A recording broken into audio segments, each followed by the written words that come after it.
अब आपको आगाह करेंगे मौसम की सूरत हाल से। एनडीएमए ने मुल्क भर में 10 जुलाई तक शदीद बारिशों और सैलाबी सूरत हाल का अलर्ट जारी कर दिया। एनडीएमए के मुताबिक पंजाब, सिंध, बलूचिस्तान, खैबर पख्तूनख्वा, आज़ाद कश्मीर और गिलगित बल्तिस्तान में नदी नालों और दरियाओं में तौगियानी का खतरा है। दरियाए चनाब के मराला और कादराबाद मकामात पर कम दर्जे के सैलाब का इम्कान है। दरियाए काबुल, सिंध, चनाब, सवात, पंचकोड़ा, चित्राल, हुंजा, दीगर नदी नालों के बहाव में इजाफा मुतवक्के है।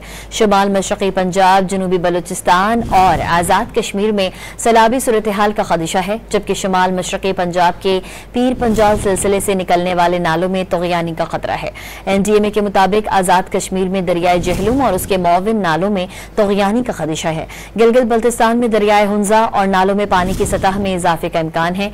इसके अलावा जनूबी बलूचिस्तान के केरथर रेंज से निकलने वाली नदी नालों में सैलाबी सूरत हाल और आवारान, खुजदार, झलमक्सी, किला सैफुल्ला और मूसा खेल में सैलाबी सूरत हाल का खदशा है।